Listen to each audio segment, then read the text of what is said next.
Testing. Can you hear me? Can everyone hear me at the back?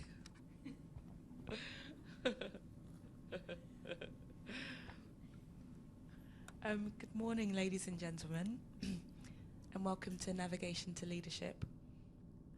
My name is Esther Kwaku. I work with the Resource Alliance.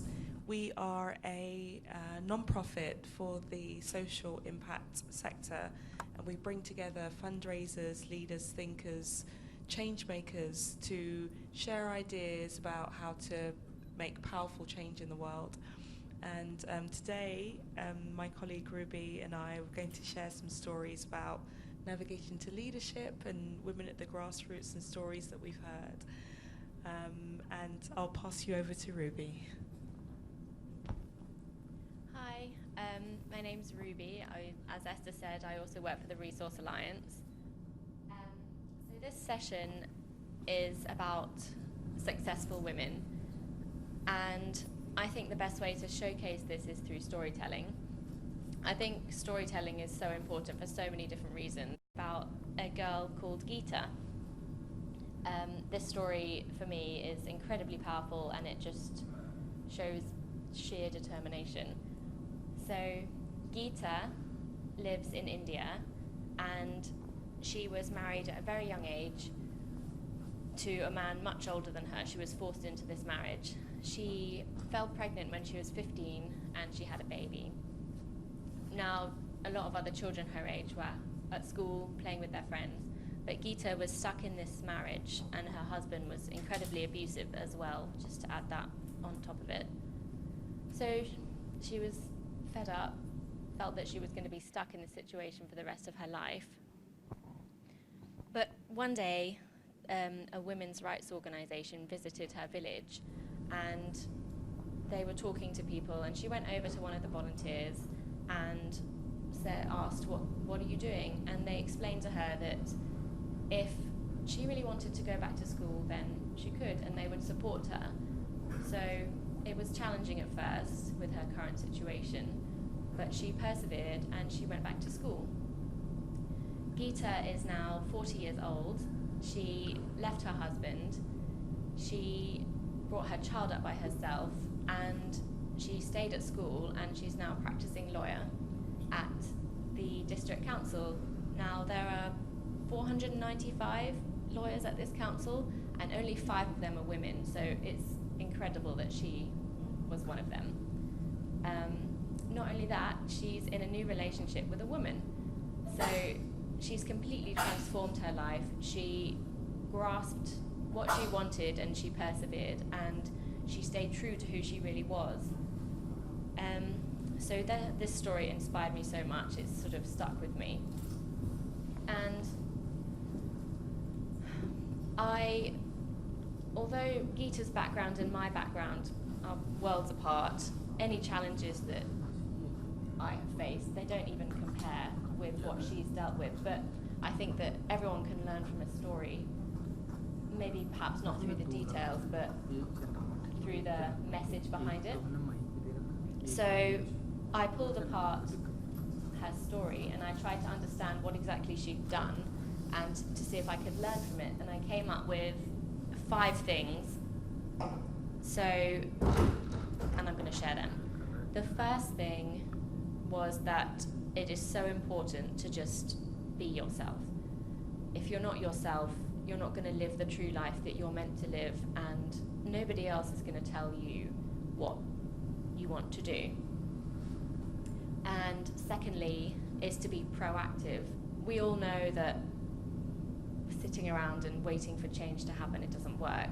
So we need to go out there and grasp that opportunity. That might be quitting your job, getting a new one, just simply speaking up in a meeting. And whatever that needs to be, we need to make it happen. Thirdly, tell our stories. Like I said at the beginning, it's so important to just talk. What are our stories? And listen to other people's stories, because that's the best way, I think, that we can learn from each other and grow. What number am I on? Fourthly, connect with each other. We are all here at this week to support each other and connect.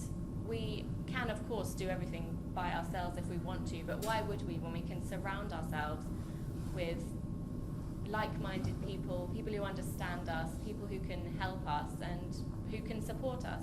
I think it's really important. And finally, believe in yourself. I think that's the most important one.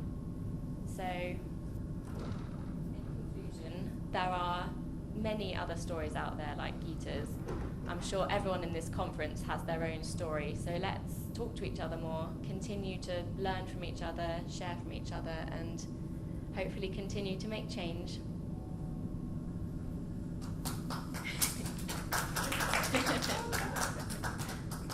I'm going to pass to my lovely co-speaker now.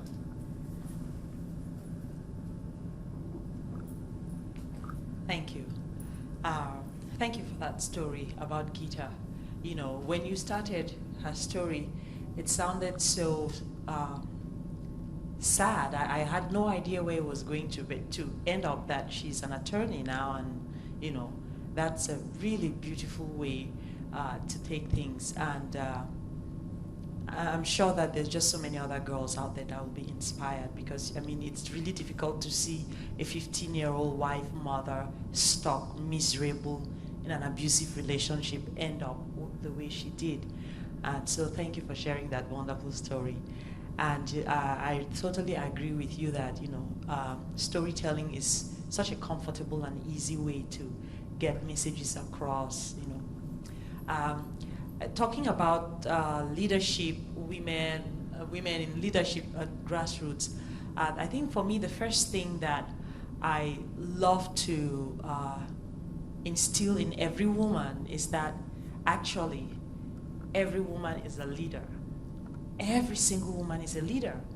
And when I say that, I see the expressions on their faces like, you know, it's easy for most women to see Hillary Clinton as a leader, you know, but they don't necessarily see themselves as a leader. I say, okay, now who is a leader? A leader is someone who knows something, can teach others that thing, and can make others follow and do that thing.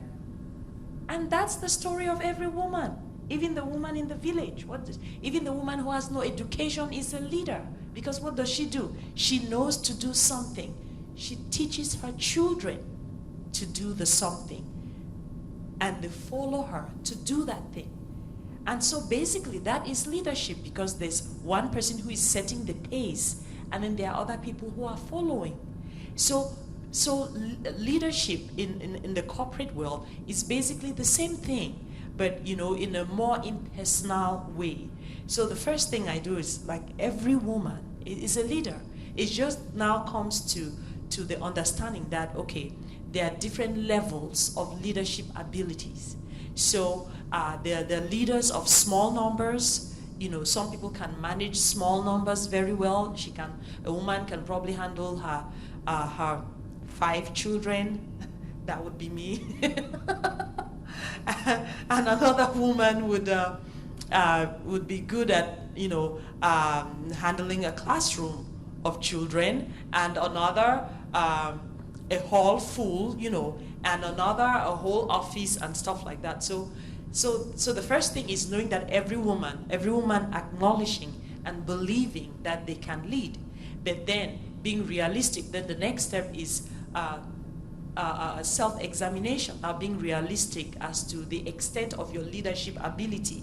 You know, can you handle the stress of more numbers? So the next thing that I tell women is that, okay, now that you know that you're a leader, you know, how much pressure can you handle? Because that's the other thing about a leader, you know, you are leading, but at the same time, you have the responsibility to take care, to meet the needs of the people whom, funny, you say you're leading, but actually leadership is serving. So when you say you're leading, what you're actually doing is you're serving. So in other words, how many people can you serve comfortably? That's what's going to determine the extent of your leadership ability. That's not to say that because it's not, there's no need to have 100 people and you say you're a leader in an office environment over 100 people and you do a messy job at it. It's better to have 5 and you do a good job with the 5 people that are under you. You serve them properly. So that's the other thing that I get the women to come to terms with. And then I get also women to understand that you can actually grow in leadership. So you could start in the beginning and think, I think I can only serve this number of people, or I can only lead this number of people. But as you get better, you have more experience, you may realize, I think I could handle a little bit more responsibility. So some mothers may start up, some women may start up, in the little villages, just start up doing something just for their children. And then before you know it, they do it for the neighbors as well, and that's how some women have started their business. Maybe they cook something really nice and their children and maybe a husband too, everybody says, oh, it's so delicious and everything. And then, a neighbor too says, can you make some for me? And then the next neighbor says, can you make some for me? And then before you know, she has already started a business because everyone in that community knows that this is stuff that she is good at. This is stuff that she does well. And before you know, she started a business and she gets a name now. She's in the forefront of providing that service in her community. She's a businesswoman, and if she's very focused and if she is determined to grow, before other people might come and say, teach us. And before you know, she's mentoring other people, she's training other people, she's employing other people, and it just keeps growing. So learning in leadership doesn't always have to be, it's good to have a structured formal learning, but it doesn't really matter. Even informally, people learn. The important thing is, what is it that you want to know, and how much discipline you give to knowing that. So it's so sad that the way the world system is designed, women have been marginalized. But the way I see it is so easy for a woman to emerge as a leader from grassroots. They just need the right mentoring, because we have all the tools. I even dare to say that we are born with it. There's so many things about being a woman, the ability to persevere, the ability to go through routines, because when you do something routinely, you get better at it. And women, I mean, when I think of monthly periods, that's a gross topic, of course, but that's not a pleasant experience. Do you see what I'm saying? But some women start at 12, some women start at 13, every month, like clockwork, you keep doing the same thing that you don't even enjoy, but you do it anyway, every month, every year of your life. You do it and you do it and you do it. Some have cramps, sometimes it's messy, sometimes you humiliate yourself, and you get soiled and all kinds of things. You have mood swings and everything, but you do it, day after month after month after month. That is a serious quality for a leader, that ability to stay consistent and focused. And so I use that to remind women when I'm talking to women and they say, no, I've had enough, this situation is too much, I don't think I can do this anymore, I'm going to give up. I say, no, you know what? I know you're not going to give up. I know you're feeling down right now. I say, you know why I know you're not going to give up? You know why I know you can continue? They say, no. I say, because you know what? You continued with your period. And I have yet to meet a woman who enjoys having her period every month. I'm yet to meet, But we do it because we have to. We don't have a choice. So, the same thing like leadership. So many things that you're going to wish you didn't have to do, but you do it because it needs to be done. So, it's really easy for women to make good leaders.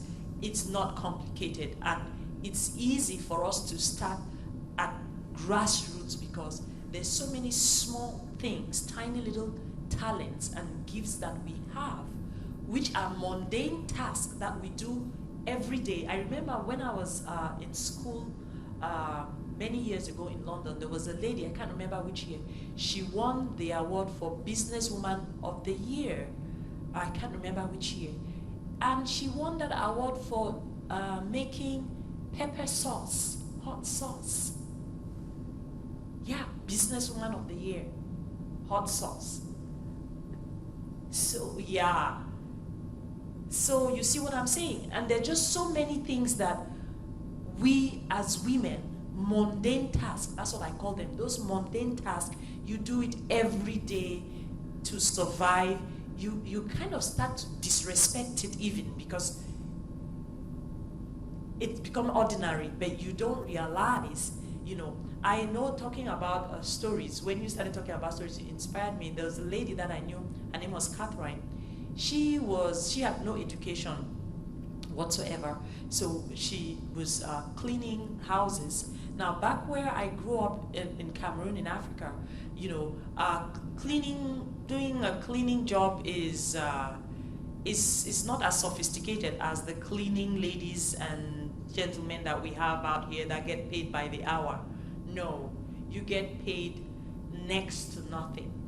But she was so good at cleaning, and she did it so cheerfully. Then there was another thing that she was also good at. There's a maize, there's a porridge that they made from corn. She was also really good at that.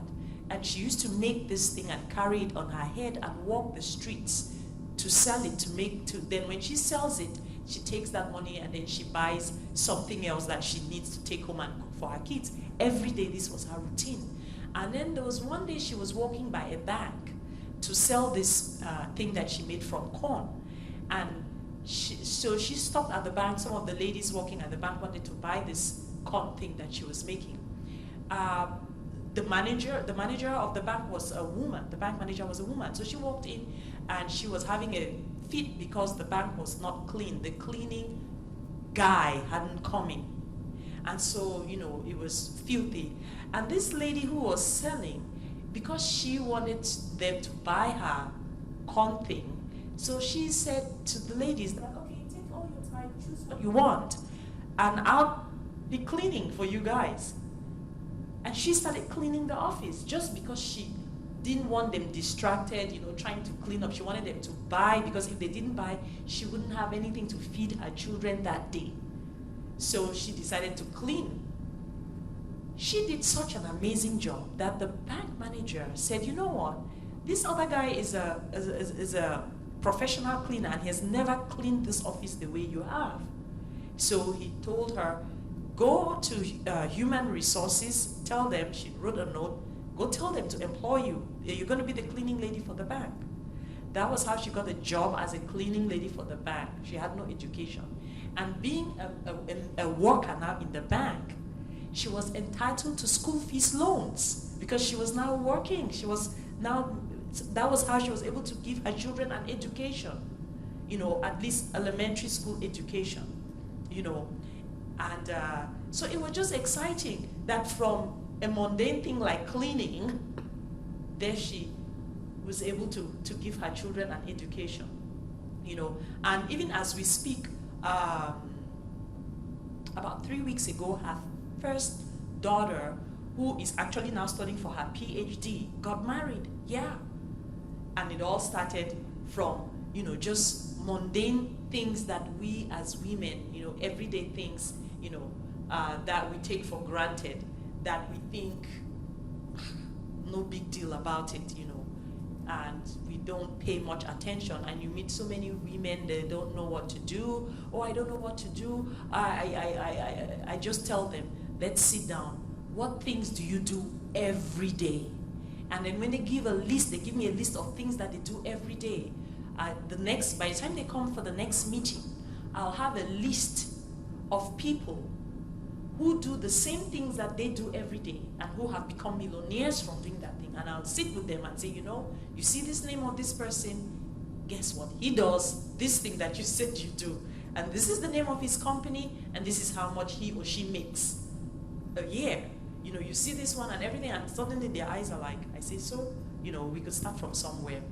So I'm really glad to be able to work with women and inspire them. I've worked with a lot of women, and so many of them, my husband and I have helped quite a few of them to start small businesses, doing all kinds of things, making dolls from cloth, you know, little bits of cut pieces of fabric that you can't use at all. They make dolls out of it and they sell them and they make money. There's just so much that can be done. And it's wonderful to know that your organization travels here, there, everywhere, just encouraging and inspiring people to leadership and to train and mentor women leaders. So I feel very honored to share this stage with you people today, and I hope that we get to do something together in the future. Help women become leaders at grassroots. It's easy because we have the passion, they have the passion. Like you said, we just need to connect and listen to each other, share stories, and be there for each other.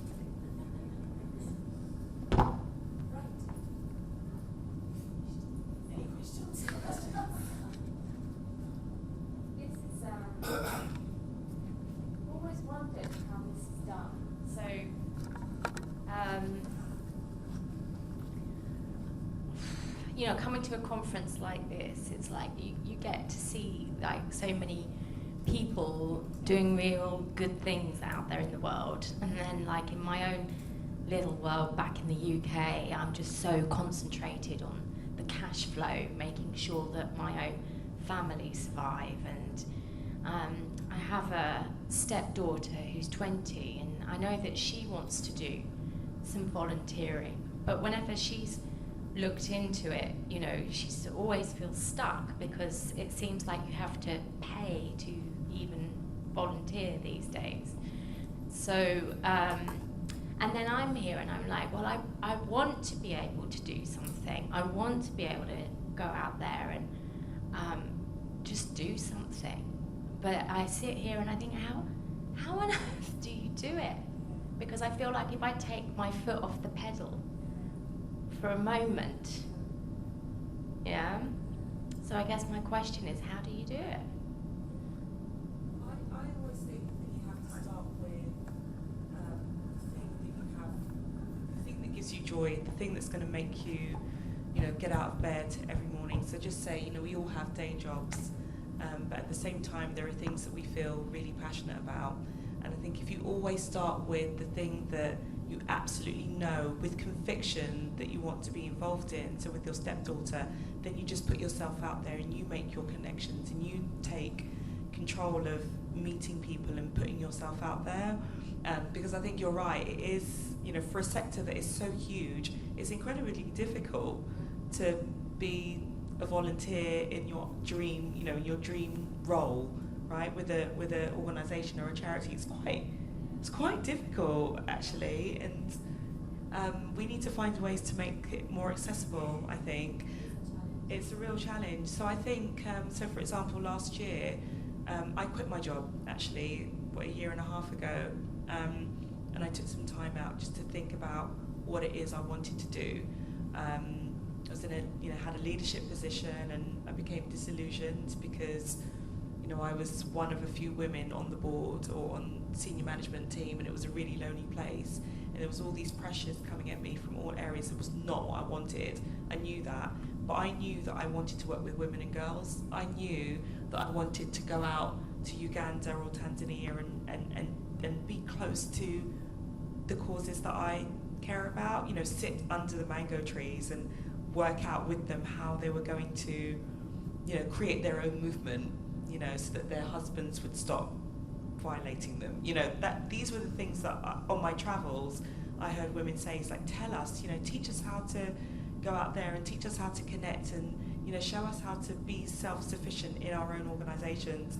And that was my plan. So the more I spoke to people about what my dream was, and the more I shared my story, the more people connected me with, oh, so and so, yeah, they've got a school out there, or oh, this person they know. So I think the more that you tell your story and the more that you put it out there, what you want to do, the more likely you'll receive that information that can help you connect to that. So I would just say, don't keep it to yourself. Tell people what it is that you want to do, and you just amazing connections can happen from the smallest conversation, like we've been talking today about what we do, and we're in this forum. Use this as an opportunity and tell people what it is you're interested in, because you just never know who your connector is. You just never know. So I would say, keep going, but be driven by what it is you actually want to do, and talk about it, and talk to people.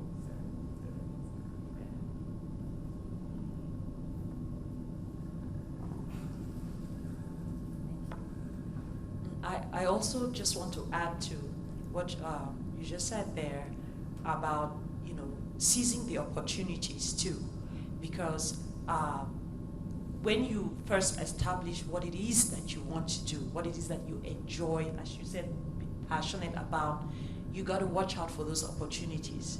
If they present themselves, you just jump into it. Because sometimes you're the one who's going to have to make your own space, and I understand what you mean by, your foot is on the pedal, because life goes on, you have responsibilities, and you've got to be realistic, because you cannot help someone else when you are also in need. So it would be counterproductive to find yourself in a situation where you are in need of help yourself, and then you say you want to help others. The thing is not to want to do too much all at once. The mistake is sometimes thinking, like you are passionate to do probably what they're doing, because you hear about them going to different countries and affecting whole communities. And for most people, when they think about charity work, that's the picture. I just want to go somewhere and make this change in that whole community. In the beginning, it might not be realistic. So you might just find out what it is that you want to do and start with just saying, I will give 1 hour a week. That 1 hour a week could be anything. The 1 hour a week could be when you get your paycheck. You could decide, okay, this is what I make an hour. You understand? You find a charity that does the thing that you're passionate about, and you write out a check for your so indirectly you have actually given 1 hour of work. You don't actually have to always do the work yourself. So you start from there, you understand? And then eventually, you might even go there, and like they say, when you've been supporting and following up with what they're doing, because you love what they're doing, you get their newsletters, you keep abreast, looking now for the opportunity. You see, because when you're familiar, if you walk into a building for the first time, it's difficult to navigate. But if it's a building that you have gotten familiar with, then you know. So don't be, I tell most people, don't be in a hurry and consumed with passion, a good kind of passion. We want to do it right away. I tell them that, no, decide what you want to do. Start with 1 hour, maybe 1 hour a month for a while you're studying the organization, what they do, how they do, what's going on there, and then you begin to watch out for your opportunity, and it will present itself. They might have an outreach, for example, and you're standing there, you know what they do, and then maybe they need an extra hand, and you just say, oh, can I help you with this? And you help them with that, and like they said, then you strike up a conversation with the people in that organization, who are doing what they're doing. And then you say, I'd like to work with you people. That is going to work out better for you than if you walked into that organization to fill out an application form. Am I wrong? Yeah. If you did it that way, you've actually seized the opportunity. You helped them in a situation where they were serving the community. You did this and that, and then after you said, do you guys have any spots for volunteers? You are likely going to get a yes. And then they will tell you yes. Then go and fill the application form for formality. But if you went the other way around, you just walked into the office and said, oh, do you need any volunteers? You might likely say no. Because they don't know yet that they need a volunteer, because they are not probably having an outreach. it's just a normal day in the office and everything seems calm. But when they're having an outreach, they have these hundreds of people to serve and everything is going crazy, then they know they need a volunteer.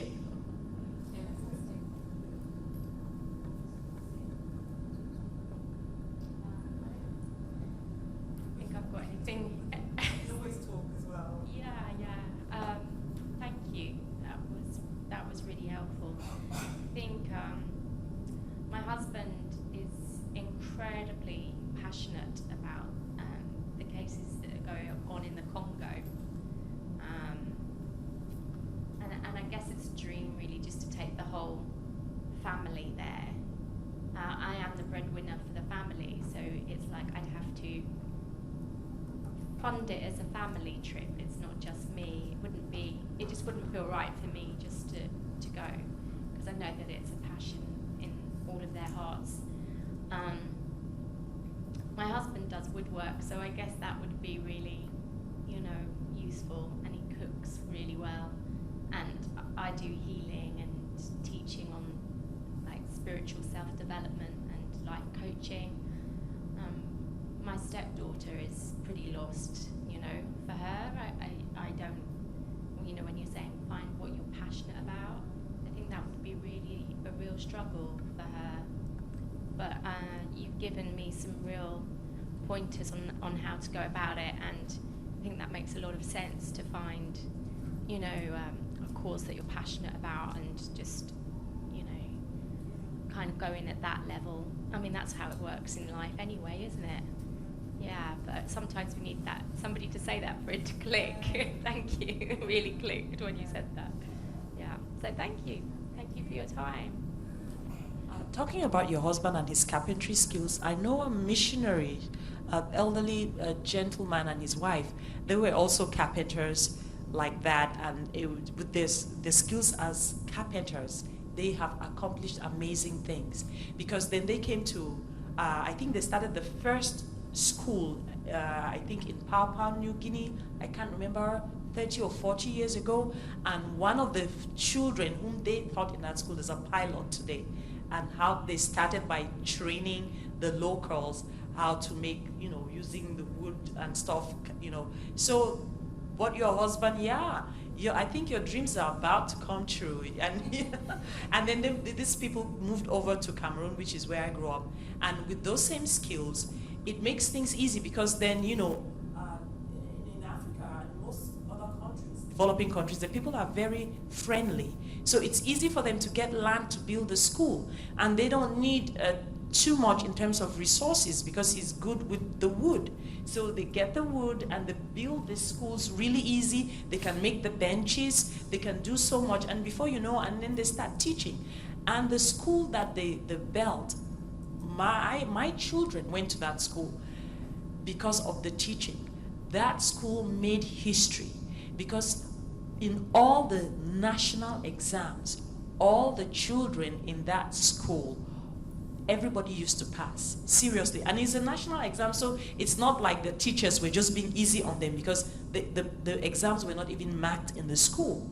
But just to encourage you that the things that your husband is doing, those things could just be so useful if you people ever decide to travel. And as for your stepdaughter, the reality is that many children that age anyway don't know what they want to do, so don't be discouraged. But through the course of life and experiences that she's going to have, she's going to find out. But what she doesn't want to do is to be under pressure to find out, because then she'll end up making the wrong decision. So, yeah. I think the only passion I think she really has is to volunteer, but to do what volunteering? Maybe she's passionate about making change, in which case she can encourage other people to do what they're passionate about as well, and that's a much greater impact that she's had just by talking to people.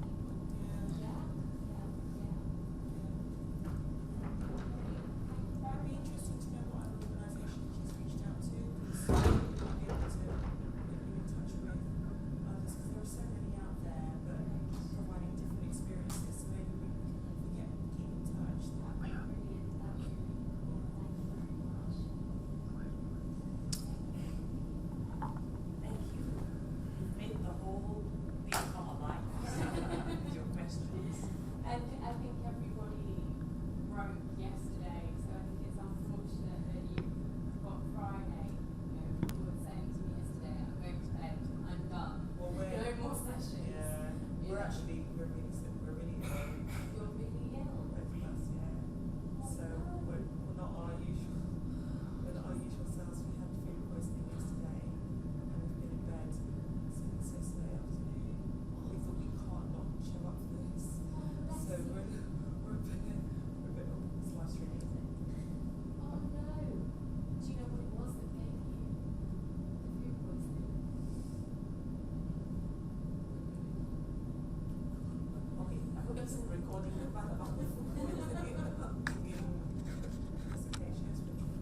Applaus hier? Dat was klaar. Thank you so much.